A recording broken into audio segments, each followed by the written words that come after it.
Good evening, ladies and gentlemen. It's an absolute pleasure on behalf of Rob, Dylan, and Megan to welcome you all to our annual S Group Business Networking event. But I would like to start off by acknowledging the incredible work and support that our sponsors really contribute into making events like this happen. I think I would like to start off with the Century City Hotel team. Gary Kotza and his team, I think we've been hosting our events at this venue for the last, I think, 4 or 5 years, and like each and every time, they really just go above and beyond to make it a very special evening. I would like to thank our other partners, Xness, Scan Logistics, Voda Media, Instacom, Business Report, Salute, Fitch and Leeds, and Terry Pasabal. Guys, I think at the S Group, we are really privileged to have such an incredible, network of amazing people. So we are a network of over 3,500 business leaders from all over the world, from different sectors.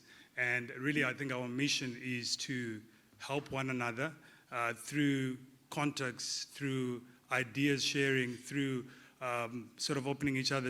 opening opportunities, business opportunities for one another. But it's really about doing business and doing life together. I think there's been some incredible stories of members helping one another to, whether it be in business or simply just things that, medical related things, various things. So we're really fortunate to have that as a network. I think when we were putting up this event, we actually didn't really have to look outside of the network to get the incredible speakers that we've been able to get. A simple phone call or SMS to Rob, the chief, to Natalie, to Waid, and to Your Worship, the Deputy Mayor. So I'll tell you a story about the Deputy Mayor, Eddie Andrews. So I always used to joke that I spend a lot more time with him than his wife. So the reason that is because when we played in our previous life, when we played rugby, we were roommates, I think, for probably about 5 or 6 years. And I must say that of all the people that I know, I would say that he's definitely in my top 3 of people with the most integrity. So I think it speaks volumes of someone, a politician. That's not something that you often that you often say of a politician. So, but I think it's the fact that we've got him at the event really just underscores the importance of that public and private sector partnership, and that's what we're really going to be talking about. I think when Teddy. When Teddy was speaking earlier, he mentioned that we're going to be speaking of the good news of South Africa. I think, yes, there is no place or no country without its issues, but I think that it's so important for us to really highlight the incredible things that are happening within the country and within the region. Lastly, I would like to acknowledge once again the incredible work that Gary Kotza and his team at QuadCare. So that is the non-profit that we're going to be raising funds for tonight. So they've really been doing some selfless acts, and I think it's important for us to get behind them. I mean, who doesn't want to watch the All Black versus Springbok game in Cape Town? Can anyone remember when the last time the All Blacks played in Cape Town? So yeah, it's really going to be special. I think we've got 2 tickets, 2 box tickets and 2 stand tickets. So like guys, if we can dig deep into our pockets and support this incredible cause. Once again, lastly, before I forget, I would also like to thank Teddy. He's one of the guys also that I spoke to the first, him and Rob, I spoke to them first, and without hesitation, he just said, I'm happy to assist and contribute wherever I can. So thank you so much for doing this for us. But guys, have a good evening, enjoy, and if I haven't met you, I'm sure I'll introduce myself to you at some point. Thank you so much.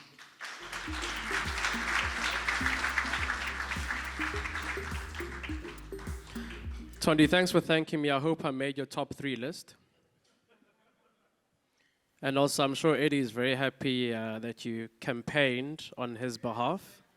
No campaigning when you get here, but just to let everyone know, there's more than one party on the ballot list next week. So, how many? 52? Okay.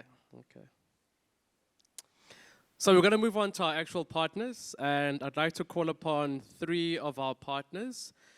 What we can do actually is you can come up one by one. I'm not going to come in between because we are running a little bit behind in terms of time. So if I could invite Roland van der Walt, who's the Chief Marketing Officer of Instacom. I believe, Roland, you are on your way to America, but you love this country so much that you decided to stay. Where's Roland? Awesome.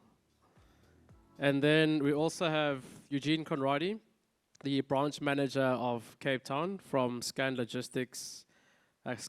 Logistics. And then the final partner who's going to be giving us the word is Kirk van der Walt, Key Account Manager of Xness. Are the 3 of you here? Cool. All right. 4 minutes each. Your clock starts now.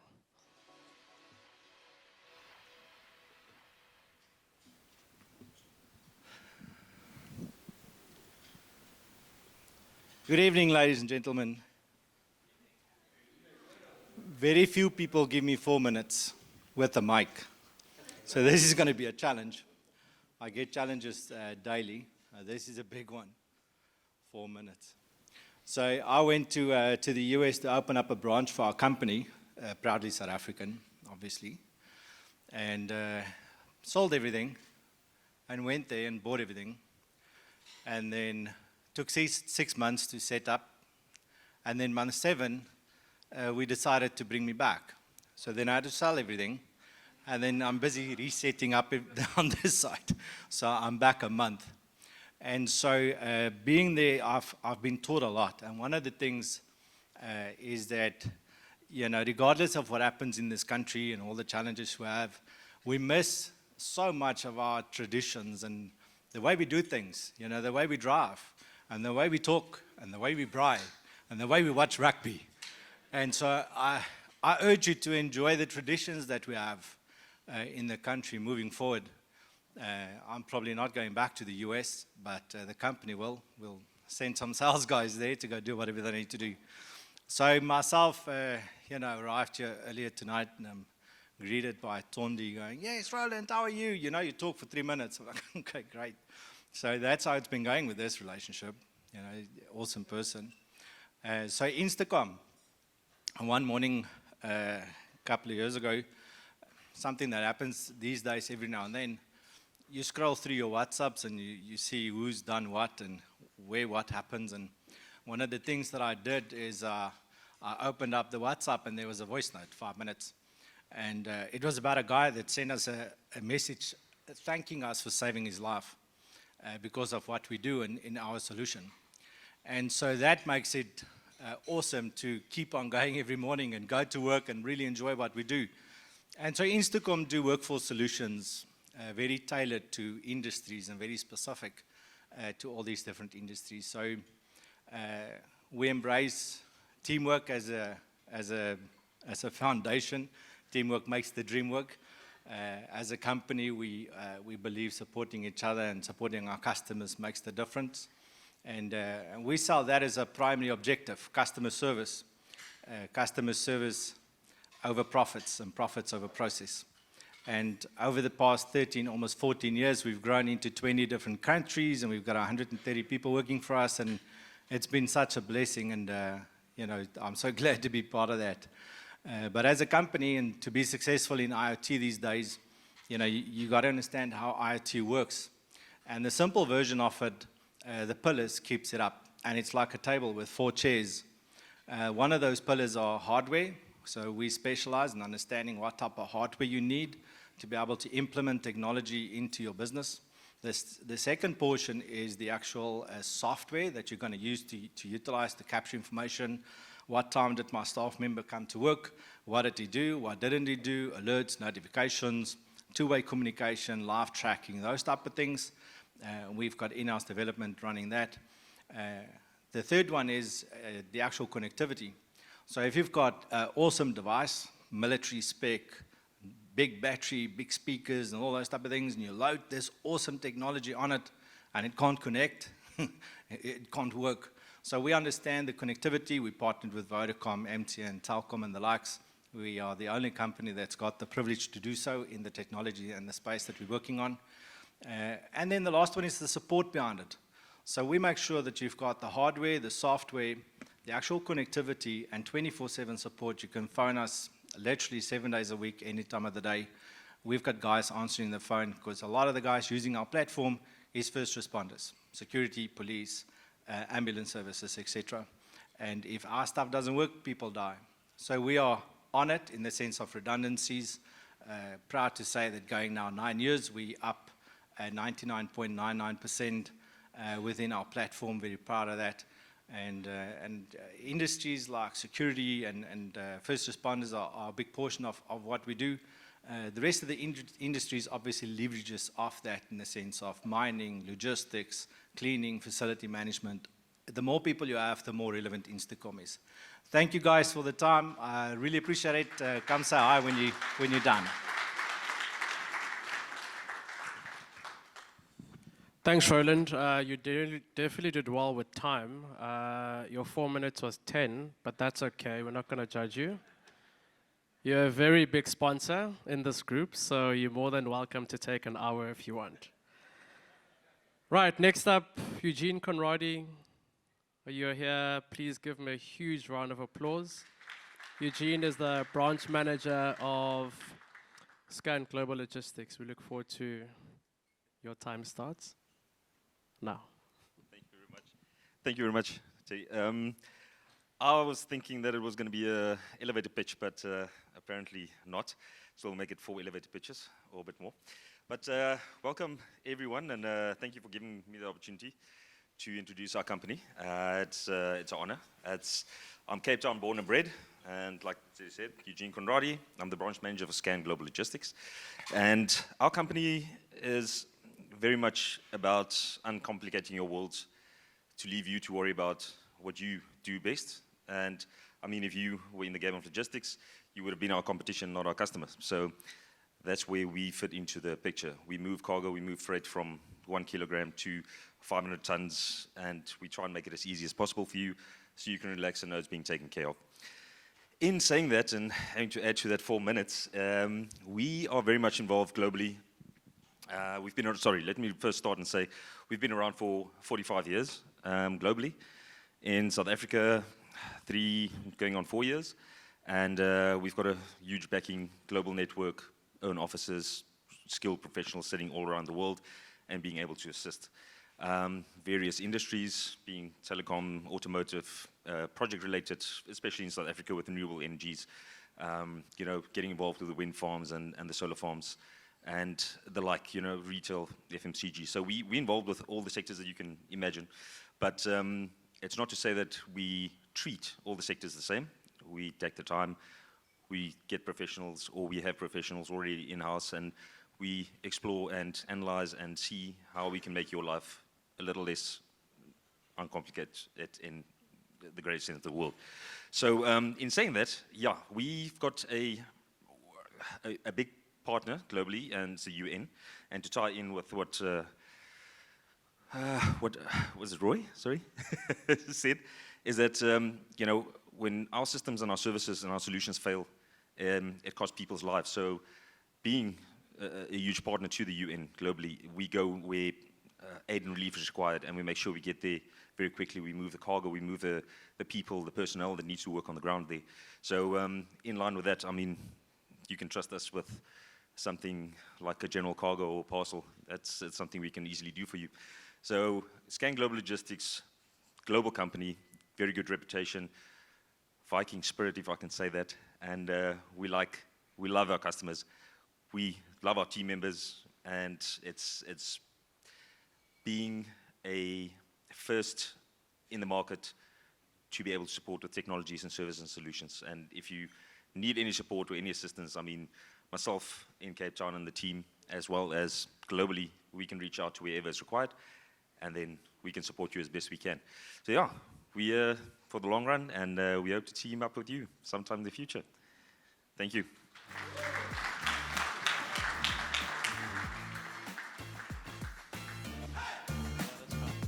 No, thanks, Eugene. That was definitely within 4 minutes.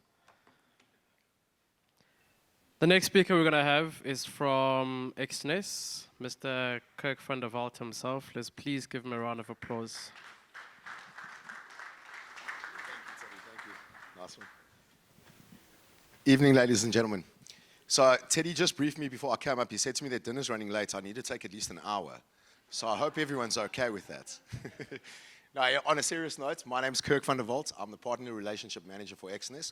I represent the Exness Group in South Africa. And we are a very proud sponsor of the S Group. And I'd just like to take this opportunity, and I hope you can all join me in it, in thanking Tonderai and the S Group team for another fantastic event.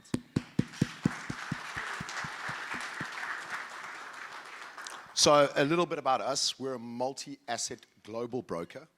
Multi-asset means that we offer you everything that you can think of to trade on. We're regulated in over 8 different countries. So for us, the fact of your money being safe is very important to us. We started in 2008. Our CEO, Peter Palloff, started us out as the idea of having a trustworthy and transparent brokerage for you to be able to get into the market personally. So that was the idea, and we've been around now 15 years, and so we have progressed, and we're at the pinnacle of our product at the moment. In South Africa, you know, trading is a big part of life. You know, a lot of people are looking for an alternative way of making an income, even investment-wise, you know. I'm getting to rub shoulders with some of the people in this room that have got a great portfolio. You know, our idea is to be able to offer you a product that you can have trust in and that know that your investment works.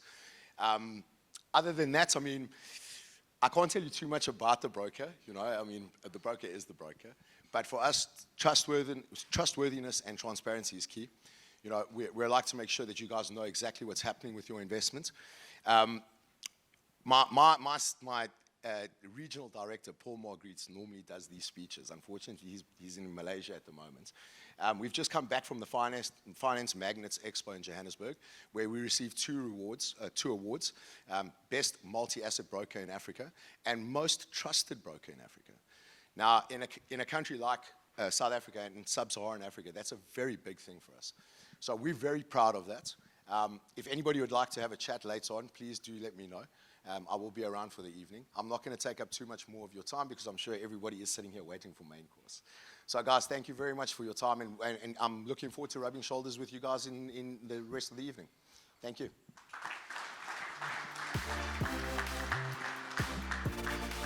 You can rub shoulders with me.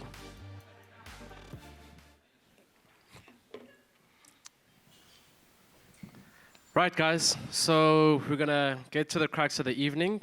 Very exciting moment indeed, because I can see Mr. Hersoff is itching to share his views on SA Good News.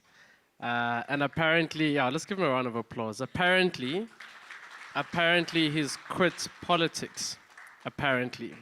So, Rob, we're not allowed to speak about politics, please.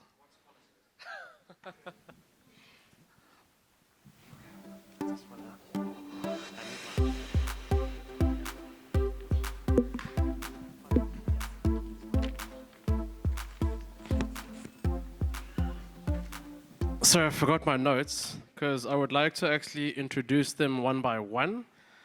Rob, you're so excited already. I don't know if you need an introduction, actually. Ladies and gentlemen, Rob Hersoff. Anyway. Our next panelist, I'm sure you guys have seen her before in the newspapers and the media. A very esteemed financial executive. Natalie Jabangwe, currently the chairman or chairperson of a $350 million Pan-Africa startup fund, Timbuktu. She used to be the CEO of EcoCash, a YPO member.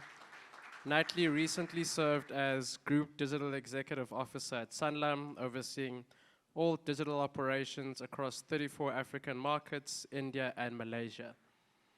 Wow. Natalie Jabangwe.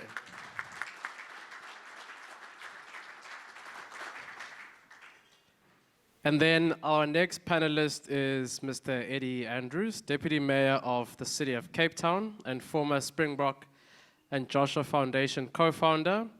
Eddie won City of Cape Town's 2020 Councillor of the Year. And as Executive Deputy Mayor, he addresses Cape Town's spatial inequalities to foster economic growth.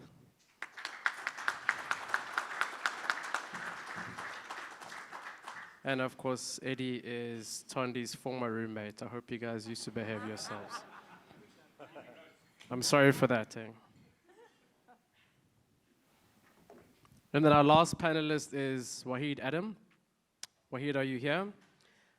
Wahid, once a young activist, today better described as a serial entrepreneur, began his career at the age of 22 after being rejected for his skills due to his race and young age in apartheid South Africa, lives by the motto, through tragedy comes opportunity, and did exactly that when in 1988 he started his first company in the group known today as Prime Group. Wahid, thank you. Round of applause, guys. Welcome. Look forward to having a discussion with you. And the theme of this evening is about SA Good News, especially during this time where we are living through turbulent times indeed, but at the same time with turbulence comes opportunity. Or what do you say? Tragedy comes opportunity. Okay, yeah, you must definitely claim that one on Google Images. And so I'm actually going to start with you, Wahid. What made you think of that motto, actually? Can we unpack that a bit further? Because I find that very interesting, especially in a country like South Africa during this current turbulent time. Like, what goes through your mind? I think, firstly, from an international sense, and I have the opportunity to meet a lot of entrepreneurs globally through an organization that I belong to.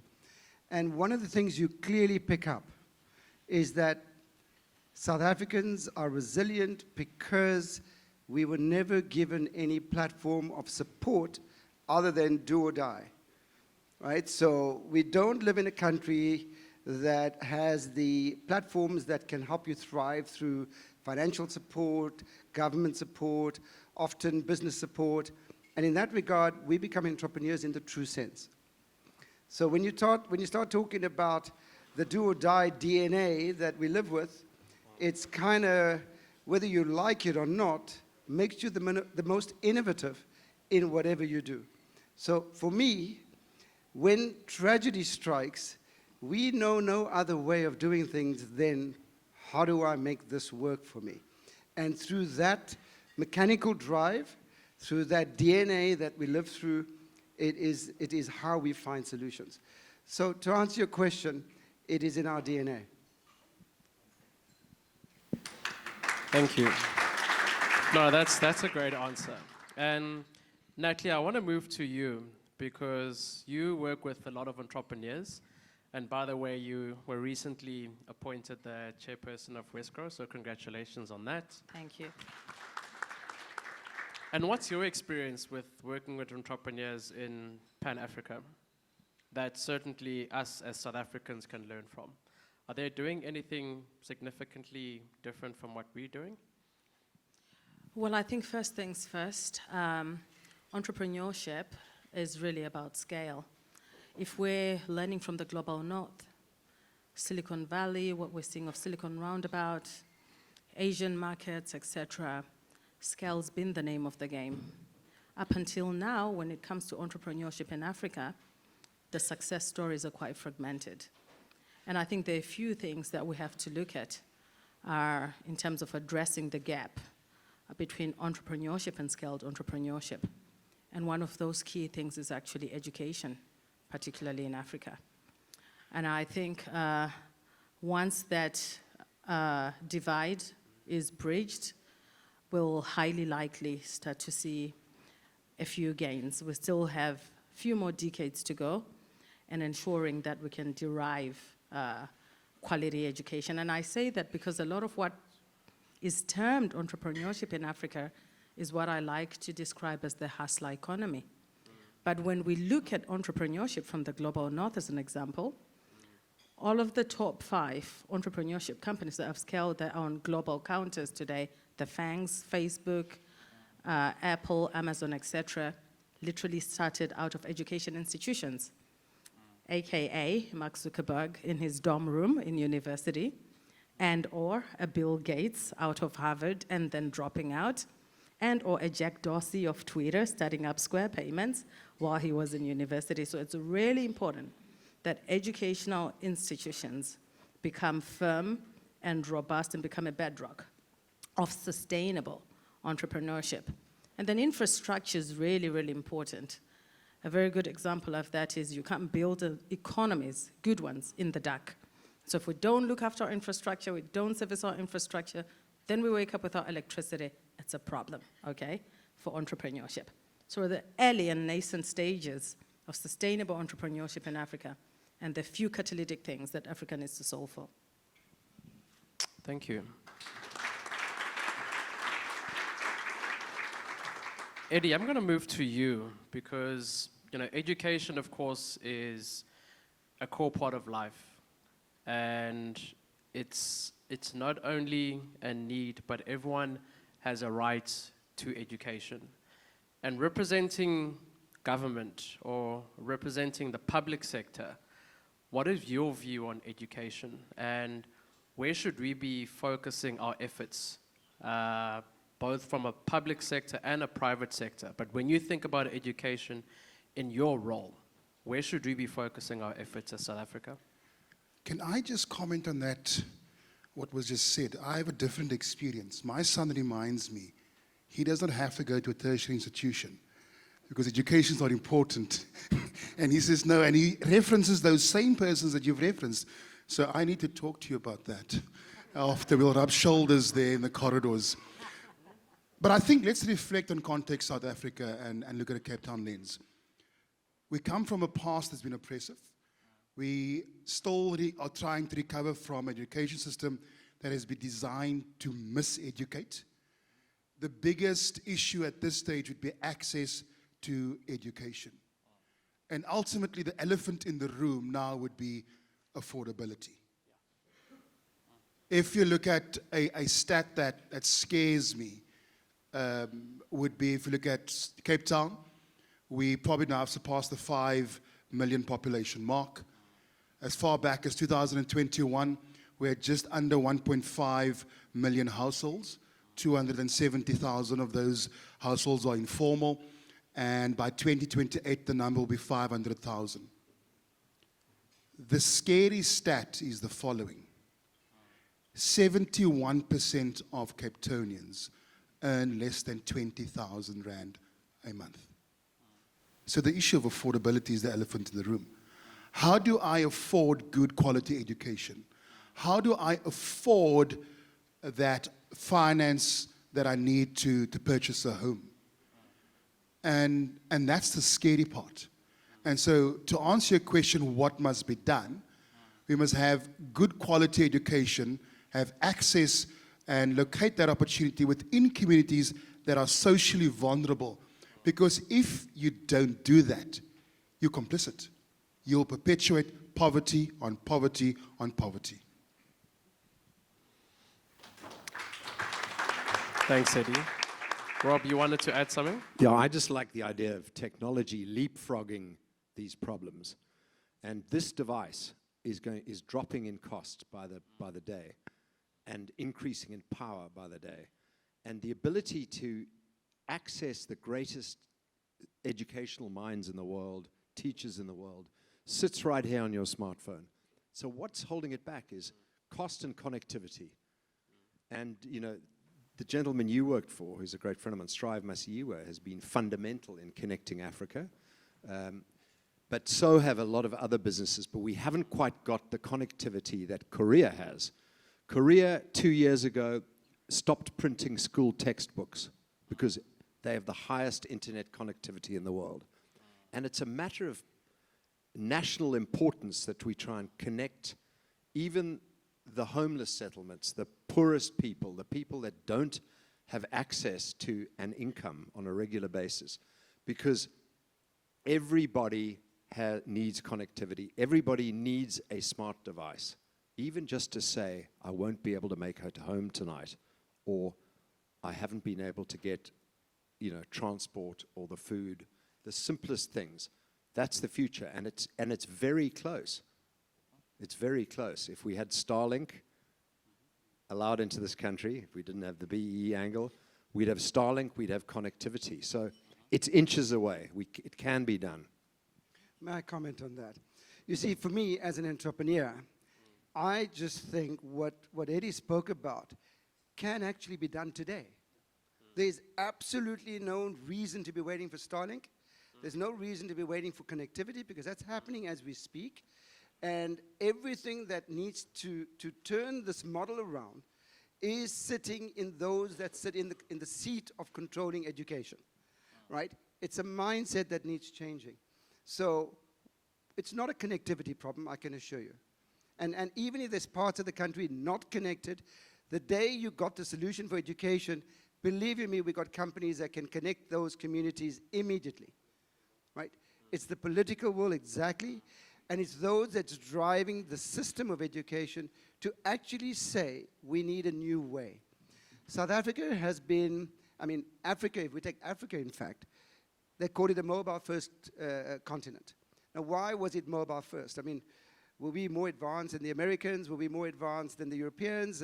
And not quite. It's just that we did not have the infrastructure for putting down copper wire in order to connect everybody, or fiber to connect everybody.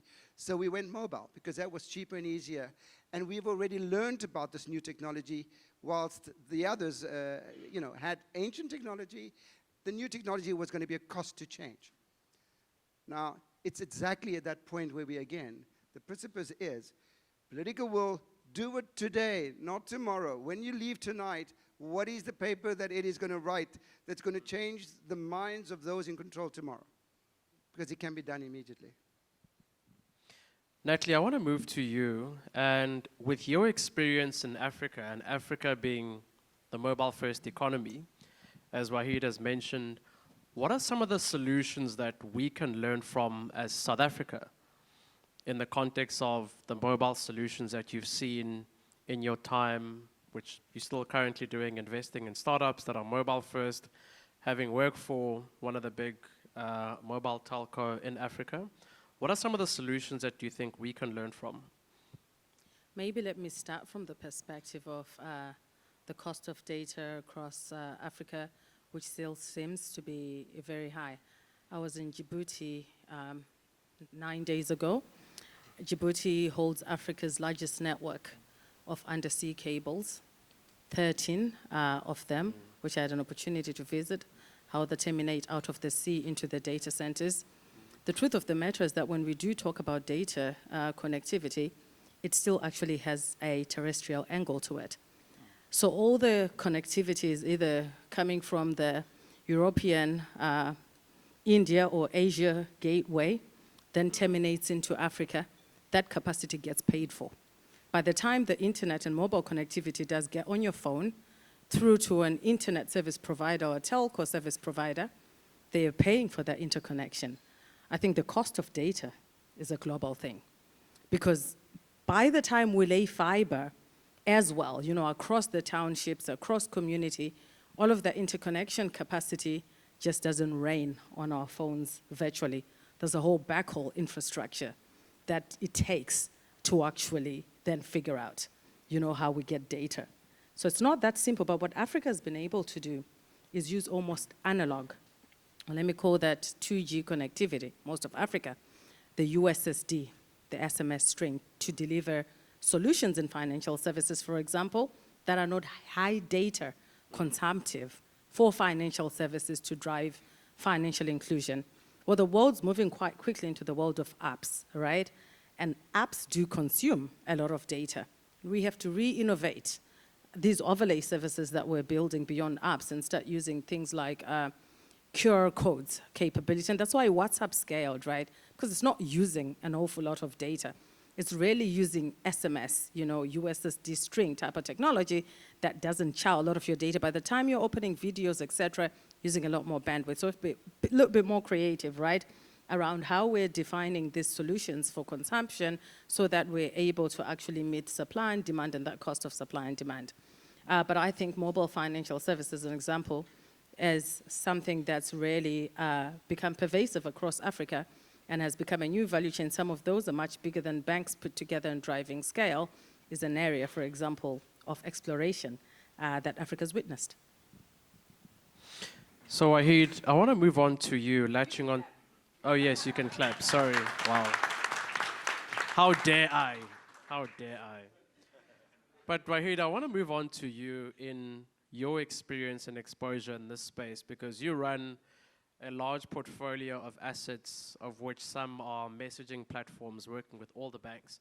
And so what's been your take and sentiment around this space in terms of the mobile first economy and the cost of data and the role that you play and the opportunities that you see? Well, for starters, I think the global north and others have realized that Africa is the outpost that marks the biggest opportunity going forward. So we've got to accept that as point fact. The fact that they're now looking at the continent, the more people are connected, well, the more it opens the market, because people would love to do business digitally. And the way we work today, there's a lot of products, financial services, for example, that digitally can be done no matter where you sit in the world. So I think first it's what the world seeks out of Africa. On the other side of the coin, Africa is solving African problems, which may not be European or American or Asian problems, but they're solving African problems. So we may think that the fact that we're solving an African problem, it's unique for Africa. But if we look at some of the technologies that's gone abroad, they are African problems solved that are now solving Western problems. And I'll give you one that you may or may not know about, but when we consider the thing about prepaid airtime, I guess you guys know where that comes from, right? No? All right, well, South Africa had a problem.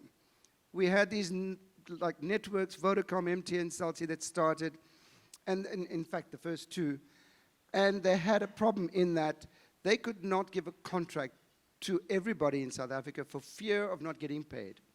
So they invented this product called prepaid airtime, a scratch card and all of that.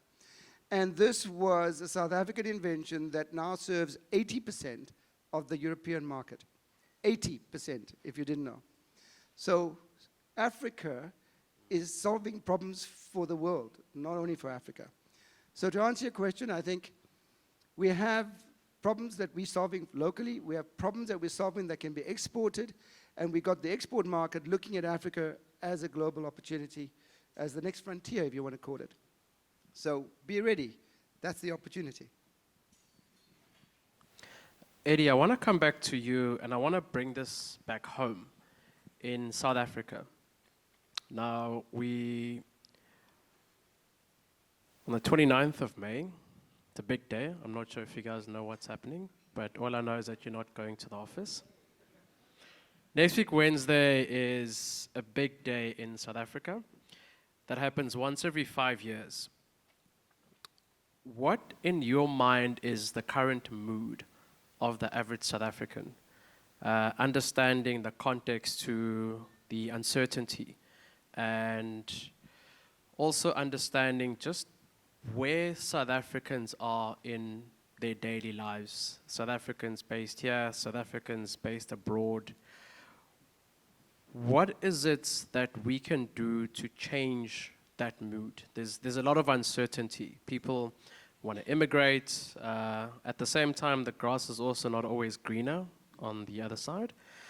But what is it that we can do to change and to address that sentiment? So I know that we spoke about earlier good news only, but Yeah. if I had to factually respond to the question, it needs to be all good news. So the mood, I would argue that it should be frustrated and very active. We've seen what happened now with the recent voting that took place abroad in terms of people taking flights to get to the mission to vote, standing in queues for hours and hours and hours to cast a vote. Someone emailed me yesterday from Italy who lives there, South African, discovered that she was not registered to vote there, is now flying back to come and cast the vote here, and then, of course, heading back to Italy. That deserves a round of applause, honestly. I mean, that's serious commitment that we're showing. So that would be my anecdotal observation, and rightly so, that they should be frustrated. As a voter, you should reflect over the past 3 decades and ask yourself what has transpired. Are you satisfied that we have a police force that is not able to service the safety needs of our country? Are you satisfied that our postal service is completely dysfunctional? Are you satisfied that passenger and rail services have been run to the ground? Are you satisfied that to ensure Eskom's debt is serviced annually costs more than the City of Cape Town's annual budget? Are you satisfied that our schools are now having to lay down teachers because the national fiscus has been mismanaged? So those are the questions that you should be pondering on and reflect on as you make your way to your nearest voting station on the 29th of May. However, I think we agree every crisis presents an opportunity. We are battling with energy. There's a new economy now. Solar PV. We see the argy-bargy at national. Do we support green? Do we not support green? What needs to happen? Coal, fuel, what should happen? But ultimately, we need people to plow back into the grid to ensure energy security. The biggest handbrake on the growth of our economy is energy. If it's the single thing that we get right as responsible stakeholders, spheres of stakeholders, it's the energy crisis. That is what we should get right. But I think, perhaps to answer your question more directly, what should happen, and hopefully the mood would be the electorate voting for good governance. We heard about infrastructure investment. It's scary what's happening. Do yourself a favor and look at what's happening at the other cities and provinces and look at the capital program. The City of Cape Town is investing more in the next 2 to 3 years than eThekwini and Joburg combined. We've announced the biggest capital program ever, 120 billion rand in the City of Cape Town. Why? Because we understand the impact of population growth. We understand that our future of Cape Town, its sustainable future, does require significant investment in infrastructure. Furthermore, we also understand that shared future cannot be resourced by government alone. That's the reality. We can't. Otherwise, we're going to come to you, pay more rates and taxes. That's how we're going to finance implementation. So that's the mood. A frustrated South African saying, what needs to change now in order for me to stay behind? Because we have an amazing country, as we heard earlier on. There are so many opportunities, and we all need to put shoulder to the wheel to ensure that Africa takes her rightful place. And be mindful of those who want to exploit us. Wink, wink to the global north. No, thanks, Eddie. And Rob, I'd like to actually latch on to your sentiment around what do you think we should be focusing on now as private sector in the context of, you know, when I hear about the story of the lady in Italy who flew all the way back, that actually gives me hope. It means that there's something that we are hoping to achieve post the 29th of May. And so, and I think, you know, a lot of us on social media, you'd have seen a lot of posts in London and Washington and people driving down to Canberra who are based in Melbourne. People actually want to participate and potentially people want to come back. So there's real hope that I'm certainly seeing out there in the world in terms of South Africans really feeling like their vote is going to matter. So, Rob, So I'm very I'll- curious to hear I'll from talk the you. good news, okay? And this is always hard for me. David Ansara of the Free Market Foundation made an incredible speech about 4 or 5 months ago called The Center Cannot Hold. And I encourage you all to download it and listen to it. And he's done subsequent speeches. And he basically said something incredible. He said, you need to state-proof yourself, which the Sakaliga and a lot of AfriForum have been saying for years. Because the country has been run under apartheid from Pretoria, under the ANC from Pretoria, it's always been central control, but that's collapsing. The center is falling apart. Nobody's making decisions anymore. They're not investing, other than the Western Cape and the DA. Maintenance is falling apart. State-owned enterprises are falling apart.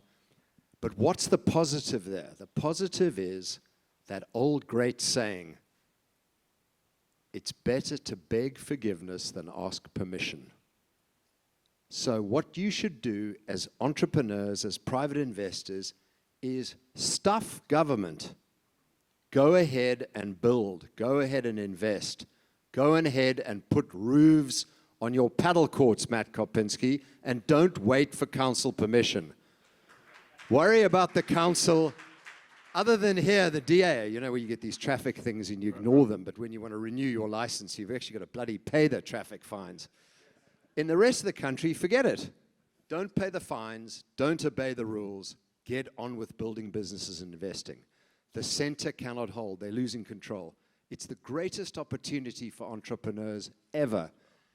And South Africa is 20% cheaper than living in London, Paris, Tokyo, Los Angeles. It's 20% the price. It's a fifth cheaper. Sorry, not 20% cheaper. It's 20% off. It's 80% cheaper. And the quality of life is 20 times better. And if you don't believe me, ask my wife, Katie, a New Zealander. You cannot think of a safer country to live in than New Zealand. In the Lord of the Rings, that's Hobbitland. They have no neighbors that threaten them. They have no pollution, no racism, no problems at all. It's Hobbitland, and we are on the edge of Mordor here in Cape Town. Mordor's Pretoria. But what it means is the greatest opportunity in the world. It's inexpensive living here, high quality of life, greatest people, greatest culture. It's such a fun, nice place to be, and Katie doesn't want to leave, so I'm never going to leave. South Africa has today the greatest opportunity for business people because we are free. You will not realize how free we are right now because there's really no government anymore. It's fallen apart. So my view is, and this is antithesis to what I've been saying, other than in the Cape, where you actually have to obey the rules, okay? There's a government person on stage. Careful. And you Careful. mentioned another great thing. And I'll wrap up in a second. I won't go on too long.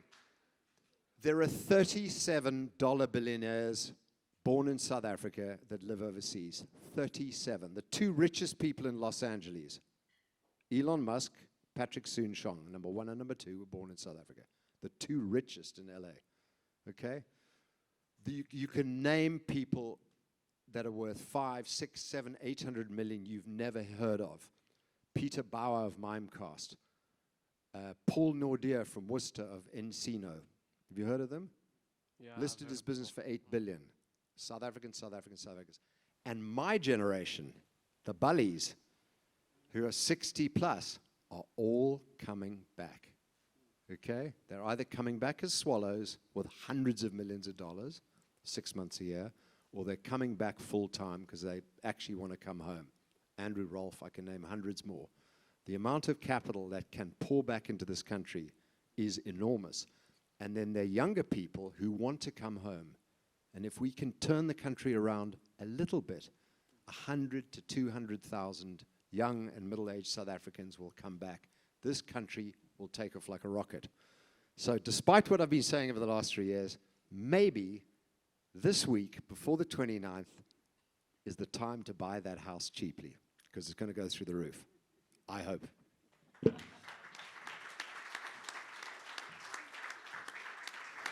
Well, you heard what Rob said. He's got. If I can just say, if I can just say to Rob. he's sitting on a lot of money, and so Don't buy airports, though. whoever. So I want to just add one thing to Rob's conversation, is that on the other side of it, right, when you talk about people that have left the country or kids that are leaving of parents sitting here, and ask them their experience of London or their experience in the US. I mean, we heard one of our sponsors that went there for 6 months and back, right? Life is not that dandy as you know, people think. They also have crime. It may not be as violent as ours, but hey, who's counting the level of it? You know, we can shoot back, exactly, you know. And the other side is that, you know, South Africans generally seem to thrive in the workplace in other parts of the world because of our work ethos, that DNA I spoke of, right? Whilst when their counterparts living there or born and bred in London just don't, you know, 8 o'clock I'll start, 4 o'clock I'll finish, and then it's off to the pub, and they work for a pension. It's kind of the different mindset. They don't have the same mindset. So our people that living abroad are wanting to come back, and it's up to us to create that platform to encourage that. Well, yeah, I was, with your permission, Hedy. So I was actually going to say, Rob, early on about the remote working visa. That itself, it's really come at the right time. I think the opportunities are endless. Tell us what it is. It's just changed. So you can, of course, now work remotely, and you can extend your stay for longer periods in South Africa, which is a game changer for us. sorry, Eddie, do you want to maybe even describe what digital nomad is? I want to assume everyone knows. Yes, I'm going to get back there. I just want to comment on this one aspect of coming back. I spoke at the earlier event here, the Hollywood Foundation, and there were about 200 SMMEs in the room, and we did use the word hustle. And I said, I'm a proud Cape Townian first and foremost before I'm a politician. And I meant that because you have 307 kilometers of pristine coastline. You have 3 World UNESCO Heritage Sites, Robben Island, Table Mountain National Park, and Kirstenbosch Botanical Gardens. You have 21 nature reserves, land that we have bought, that we are preserving for biodiversity purposes, and also trying to reduce our carbon footprint as a smart city. Because that shared future requires shared knowledge and resources, but also for us to act responsibly as well. And that's also why we have significantly invested in our capital program, purely because we recognize people will come. We know the stats, what the stats have been telling us. We know that Cape Town is a city that works, and we don't like boasting about it because we don't want to monopolize it. We just want to demonstrate what can be achieved if you have political stability, policy certainty, and you have a competent administration to implement. Because without that healthy marriage, you won't move an inch. We are clear on our outcomes, what we want to achieve here, because we have a moment in time, but we don't have time. And that's why we're acting with a level of urgency. That's why we've also have our ease of doing business indexes, where we cut your approval of your business licenses from 3 months to 1.5 months.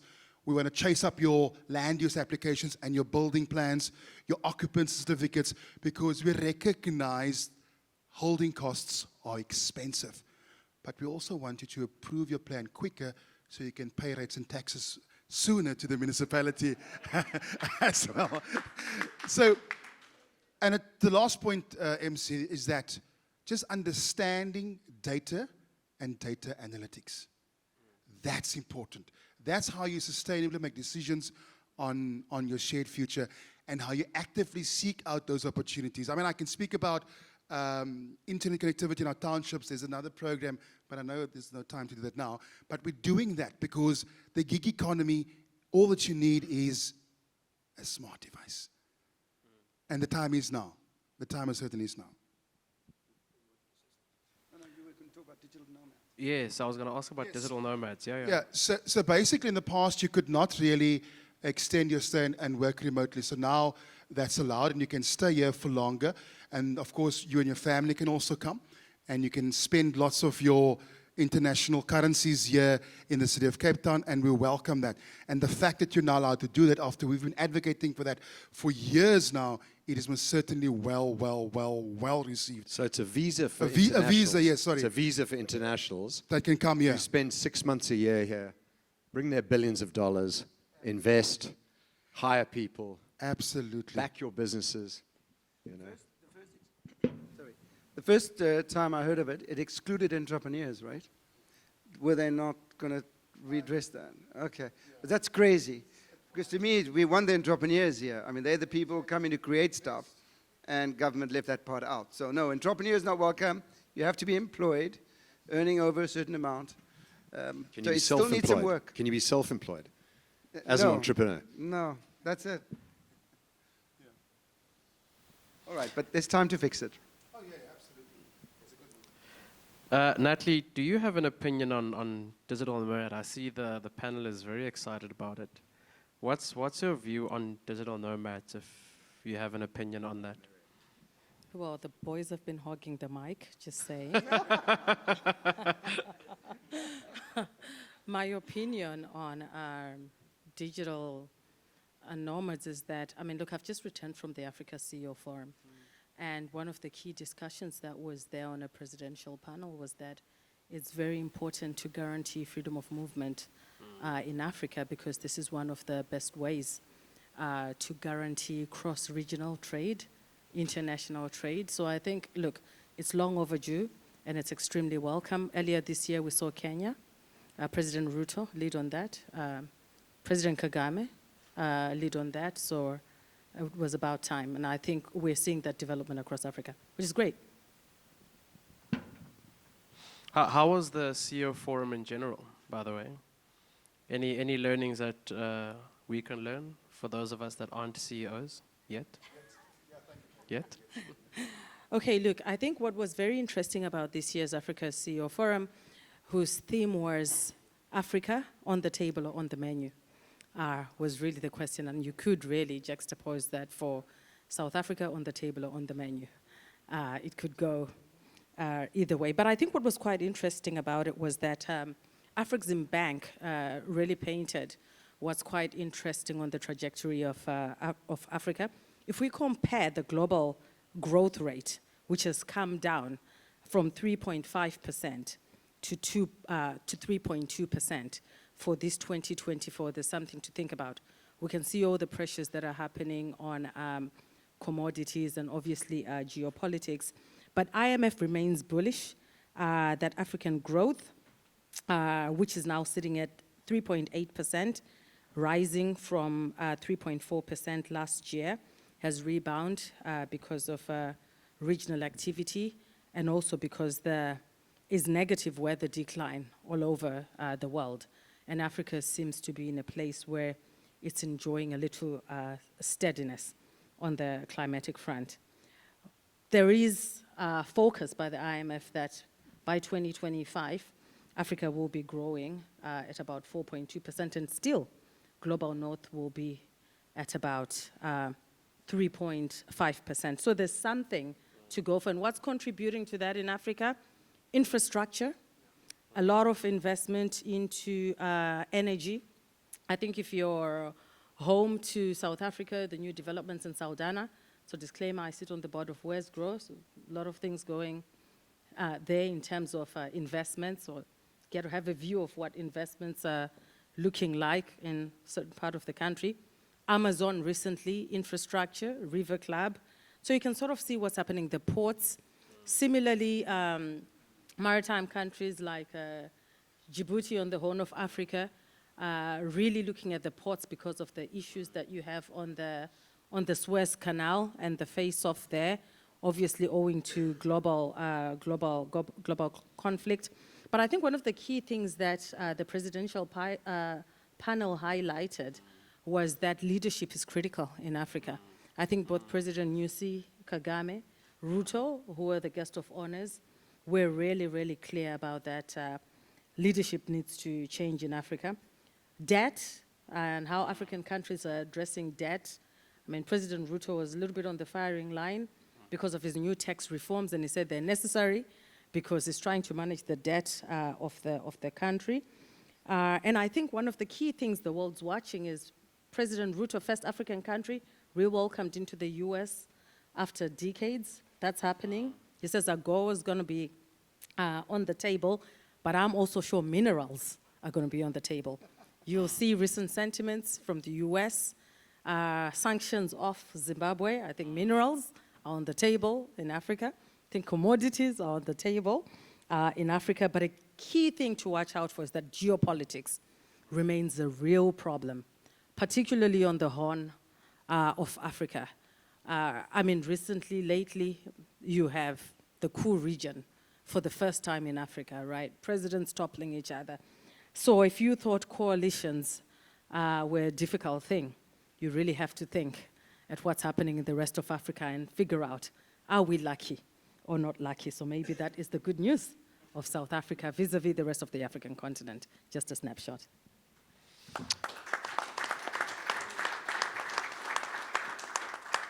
So I want to latch on leadership, and I think, as we draw towards the closing of this panel,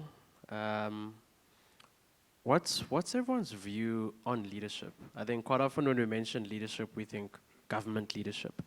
But what is it about leadership that is so desperately needed to take us forward? And if any of you could just share your experience as leaders yourselves.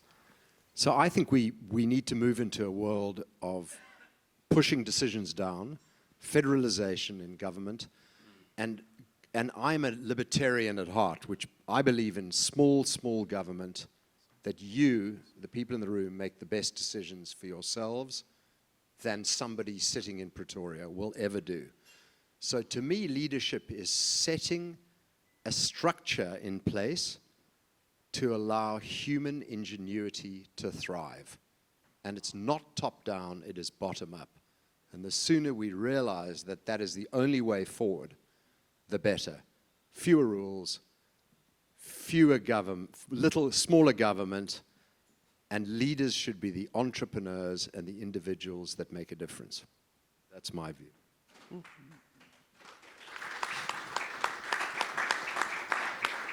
And looking at a different view, Eddie, in your role as a leader in public sector, what does that mean? And surely it can't all be that bad. There must be more than Cape Town that's doing okay. Yeah, there are.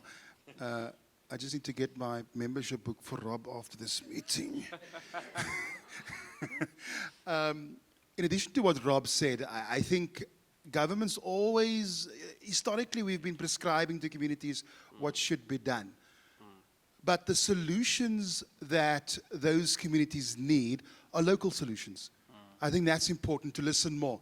And forgive me if I'm always referencing Cape Town examples, because we understand that the needs of our residents should guide us.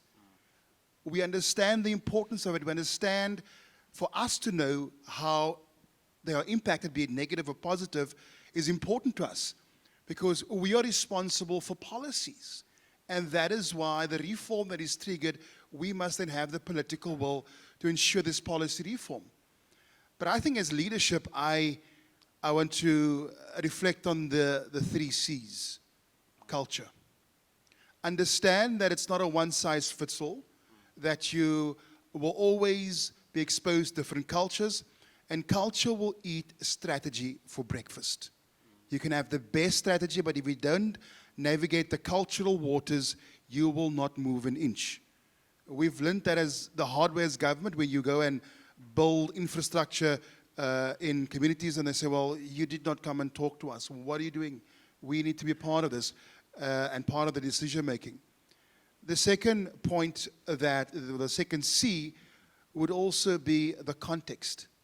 Understand the context as leadership. You need to always be mindful of the context where you find yourself in, whether it be in a boardroom of executives, whether it be in a public meeting, an informal settlement. Understand the culture, the context. Because there's a quote by John Maxwell that says the following: people don't care how much you know until they know how much you care. And if you don't engage in a caring manner, you will not create an environment for those at the very local level to feel comfortable that they have a seat at the table, but then second to that would be to contribute and feel that they have been heard. So the culture and the context is important. But I think thirdly, the third C would be contribution. What do you need to do as a leader to contribute towards moving that needle in the right direction? And your contribution will often vary. Sometimes you're pulling, and sometimes you're pushing, and sometimes you're just observing. But to understand that you have a contribution to make. And never, ever, ever lose sight of the outcome.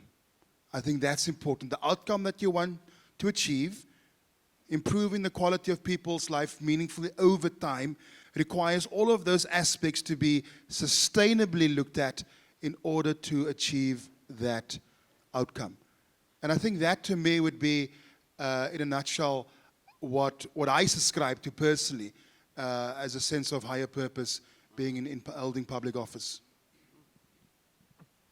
And Wahid, I want to move on to you, just in the context of your many years of experience in entrepreneurship, what leadership means to you and your experience. So I'm going to echo some of what I heard here. I think firstly, leading from behind is very much the way I like to lead. So creating the platform for others to thrive. Right? So for me, that's a leadership style. It doesn't mean it's the only style of leadership. But I can say that if you're not contributing to move the needle, so to your point, and creating the culture that kind of also encourages and incentivizes people to thrive, then that is also not going to go in the direction you want. But I think I want to come to your question is, how do we get leaders to that point? I mean, we've got a bit of a lesson here from Eddie in terms of some of the things that makes a good leader and some of the systems or structures that, leaderships can kind of work and function to get the best outcomes. But leadership development programs are in short. We don't have enough of them. You want an MBA because you want to go through business. Well, there's a degree for it. You want to become a scientist. There's a degree for it. You go through school because you want to become employable. But really, for leadership development, we have good books. I mean, and there's plenty. We have amazing leaders in the world who can share, what brought their success as being leaders.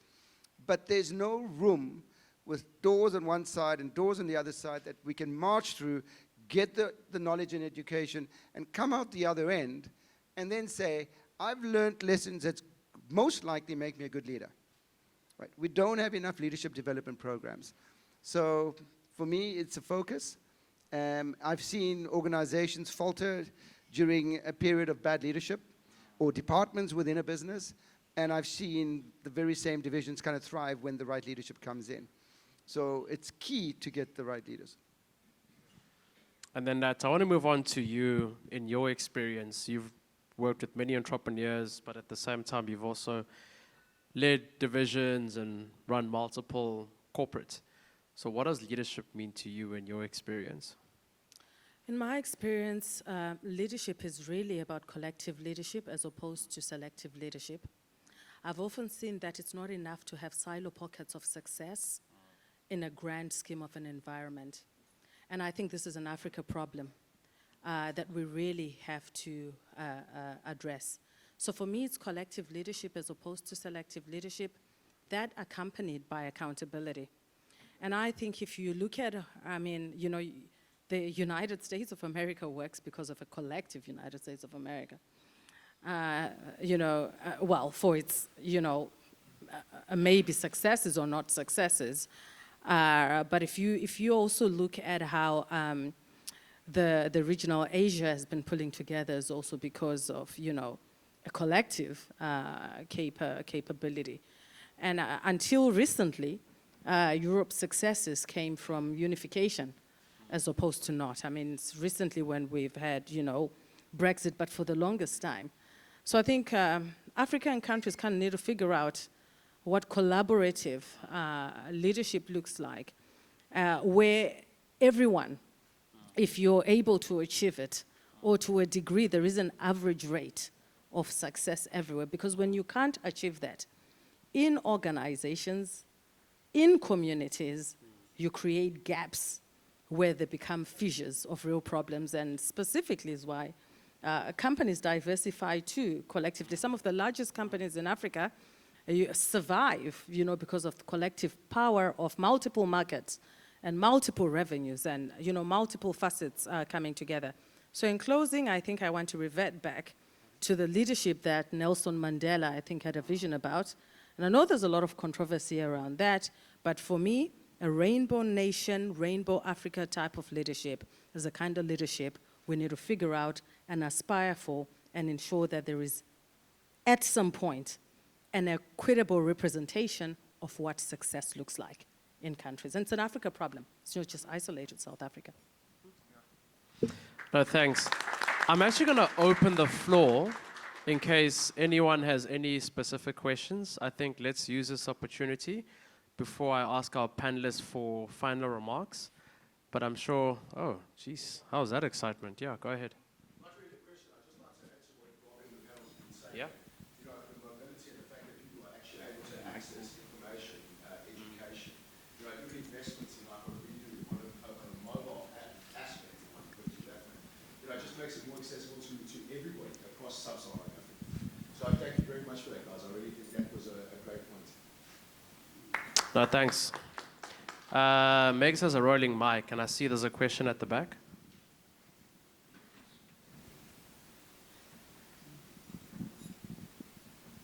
Hi there, guys. We spoke a lot about digital economies tonight. A while back, one of South Africa's top 5 exporters was centrifuges. And I think of all the endless Volkswagens that used to go out of PE. Natalie alluded to it earlier about the value chain. How do we export finished products instead of our raw materials to elsewhere? We can talk about that in an African context, but also more specifically on a South African context. I'll address that very quickly. On beneficiation, Africa produces a vast majority of a lot of the minerals and metals, which go straight out of the country to a trading firm, usually in Switzerland, and then into a manufacturing plant somewhere else in the world. So your question is, how do we take the one step forward and manufacture in Africa? It's a finance issue. A lot of these mines are desperate for funding, and they pre-sell forward contracts of their mineral in order to fund the mine. So it's purely down to financing, and it's very difficult to set up manufacturing just based on a mineral or metal. So that is the next step, beneficiation, but it's not as easy as it sounds. It's not a policy implementation issue, it's more a financing issue. So I'm going to say something that's probably going to be a little bit contrarian and perhaps misunderstood, but I'll go ahead anyway, because I think it's not about digital. It is in the short term. It's not about tertiary education or university learnings. If South Africa and Africa wants to sustain its development now into the next 100 years, if we do not educate our children appropriately and adequately from the earliest age possible, there is no future workforce. Our education system is broken because our early years are shattered. If anybody doubts that, I would urge you to just look into the issue. So digital is important, cell phones are crucial, but if you don't respect the woman and raise the children correctly, South Africa and Africa will never become what it should become. That's something to think about for all of us. Yeah, sorry, Eddie would like to just quickly respond. I absolutely agree. One of the reasons why so I chair a task team in the city of Cape Town that looks at early child development centers, because we know that the child learns everything that they would in those formative years. And we've asked them, what are the barriers? Why are you not complying with the regulations? So how can you access the grant that provincial government gives you? And they said to us, well, these are the reasons. First of all, we don't have a professional team that can build our structure. And because we have built illegally, you will now give us an admin penalty as the regulator city of Cape Town. And then you will charge us development charges.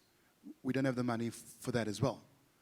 And so what we've done is we've identified that. We asked ourselves, what do we have as a local sphere of government? We have land.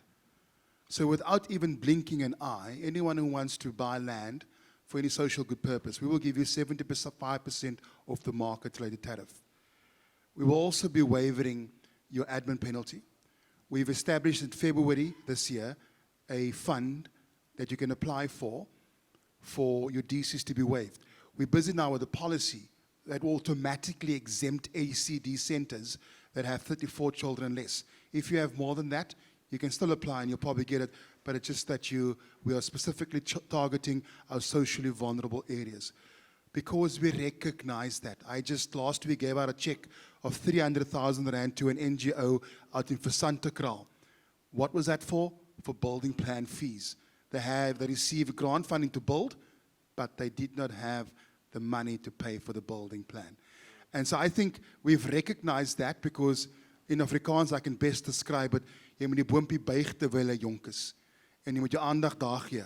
Anders gaan jy geen verskil maak nie. And that output that you want, a more employable individual, a well-rounded individual, will be undermined if you don't have the right building blocks right at the beginning.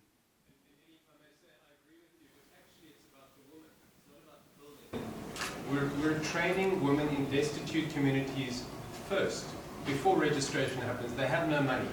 We need to tackle the 350,000 women across South Africa who live in abject poverty and are disregarded. That's where the investment of X billion rand needs to happen, not in the building, arguably. In both, but not in only the building. Yeah, apologies, I should have mentioned that. So that's actually part of this particular program.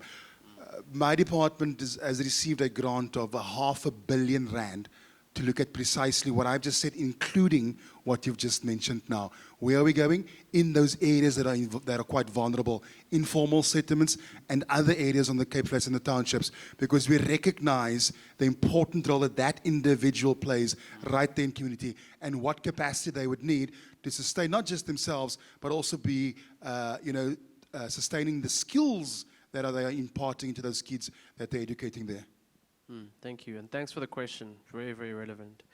I'm going to give one more opportunity. The panel is here for the rest of the evening, but I can hear stomachs rumbling and dinner's getting cold. So, who was first? I see 7 hands, but... How's it, guys? My name is Siba, and I'm planning my trade in construction, but quite recently, me and my partner are obviously touching on solutions for education right now, and we've got this thing called MGA Foundation, right? And I listened to the panel, and know Ms. Natalie was just touching on the majority of Africa being connected on 2G, mostly, and Rob was also chatting about connectivity, and I think Mr. Adams was just looking for solutions. And my thing is, the idea of MJ is that I think there are a lot of parents here and guardians, and I think you guys are only restricted to like reports at the end of the term to see your progress of your kids at school. And we came in as MJ as that bridge. We're trying to call out to all parents and guardians to be, we're trying to bridge that. We're trying to call out to them to take ownership, to be involved in their kids' life. I think with so many people of your caliber right here, you don't have time to be doing homework with your kids. So if your kid can have something on their mobile that forces them to obviously follow the curriculum and the syllabus each day in the evening, and then the parents get a report the next day in the afternoon, that sort of bridges that gap where parents and guardians are too busy to obviously focus on their kids, right, and do all that stuff. So if we're having those conversations right there in the panel, my next thing is, why aren't we taking up space, especially in a room like this, which is basically a gold mine? Why aren't we taking the necessary steps to find the solutions and make sure such initiatives are backed up? Because the conversation is the first step, but I think if we're already having those conversations, let's hold each other accountable and take the necessary step, the next one, to make sure that these things are implemented. So I just felt like I should obviously share a bit of it as well, because a lot of people were touching on education, and it's something that I thought I'm very passionate about. Thanks. Thanks. I don't know if that's a comment or a question. Just a comment or a question? What's a bit of a question? Is that a... Yeah. Okay. My next thing is, why aren't we then now looking for solutions? Okay. No, got it. Okay. Okay. Sounds like you have a bit of an answer as well, but thanks. Okay, panelists, I'm going to give you... Yeah, go ahead. Final comments. You can include it in final comments. So, no, it's fine. Just final comments. So, I'm going to give you guys an elevator pitch from right to right. Eddie, if I could start with you. Final comments on the future of South Africa, SA Good News, and what are we going to be looking forward to from the 30th of May going forward? 1 minute each. Maybe before you start the clock. So this is probably to extra work for Tondi and Megan and the team. But perhaps this group should start I don't like work streams, but start a conversation around education, start a conversation around construction, whatever you identify, and let's talk about that. Other than trying to get business into your own business or additional market share, that's fine. But if you're looking at a sort of how do we contribute towards society and solutions to society, let's have the conversations. Precisely, my primary portfolio in the city of Cape Town would be spatial planning and the environment. So I have to lead a team that needs to spatially depict the city of Cape Town. I can't do it by myself. So I have my team, but I've also set up a peer review with external stakeholders to ask them, what do you think about this? How do we move forward? And so you're part of this. So when the draft document is circulated as part of the public participatory process, that you already invested, you've already bought into that, and we can move forward with much haste. But it's a very important conversation to have, and let's sustain interaction. I'm always keen to have those conversations because I mentioned early on that shared future cannot be resourced by government alone. It requires stronger public-private partnerships, the cross-pollination of resources, ideas, and everything else you want to throw in the pot. Okay, you can start the clock now. What does South Africa's future look like? Bright. I think there are endless opportunities. I think we need to have individuals at the helm that have the absolute desire to put the people's needs first, make bold decisions, and pursue the necessary reform to move the needle in the right direction. And weed out every single corruption aspect in our programs and ensure good financial management of the national fiscus, because that is important. Because if you don't have good governance as part of your DNA, you won't achieve your outcome. The ship will be sinking. There will be a ship, you'll be moving, you're moving slowly, but you'll never ever reach your destination. And that's the future. And I also see a future where the whole of society, that we really do a lot more to contribute towards our shared future. Forget about the burden on individuals, organizations, but focusing on the desired outcome, our shared future, what that looks like. Conceptualize that, we know what it is, and then, of course, sustain traction to achieve that. So our future is bright, and hopefully will be brighter come the 30th of May. And your blood is blue. My blood is blue. Wahid, final comments? 1 minute. All right, I think our political environment is simply going through a maturity stage. It's another phase. I don't think it's something that we should be nervous about. It's entering probably a period of coalition, if not this one, the next one. And if you look at most global political orders, that's pretty much the same journey. But South Africans are South Africans. We got the DNA, we're resilient. We find opportunity in dark places and light rooms. And but it's kind of, life moves on, right? Post 27th of May, it will be the 28th. And then we'll be sitting thinking, how do I turn the next month into a good month, or face challenges that are nothing to do with politics. So I think life's going to move on, but I do agree with you. I think we're entering a more mature phase. South Africans are demanding more out of our governments, and governments have realized they cannot continue doing what they've been doing if they want to stay in their career. Thank you. Round of applause, everyone. The First Lady. I'm not a politician, so I have to do an Eddie. I have to borrow and learn very quickly. There, there was a gentleman that talked about value chains earlier and, you know, export and stuff, and I don't know whether this is useful information, probably not, but Wesgrow has something called the Cape Trade Portal. And on the Cape Trade Portal is an opportunity to be able to export globally and regionally. And sorry, I have to sing the hymn sheet because I disclaimed I am a board member at Wesgrow. I just thought that information is important. But provinces do have a lot of the, different provinces in the country have investment agencies. So I think it's important to connect with that information for licensing, what's required, etc. And I know that Wesgrow also has at their offices the Invest Essay Desk, really, really open. If you go to them and you've got your business idea, you want permits to be able to export, etc., they're super, super helpful. And the investment agency is really responsible for trying to assist and facilitate investments, trade, and tourism. And then in terms of what the future looks like, Gianna said, not a politician, just a bloody business person. What I really think is, again, collaborative leadership should be an aspiration for all, and greater accountability goes without saying. Thank you. Thanks, round of applause. 3 years ago, I made a speech that went viral, and from then on, every time I spoke, I said something more and more outrageous, okay? And I got away with it. And 3 years later, here I am, slim, healthy, and alive. You can do the same. Do not be afraid. Stand up and say what you think. Speak truth to power, and let's make good things happen in this country, because I'm not leaving. Now let's have a drink. Okay.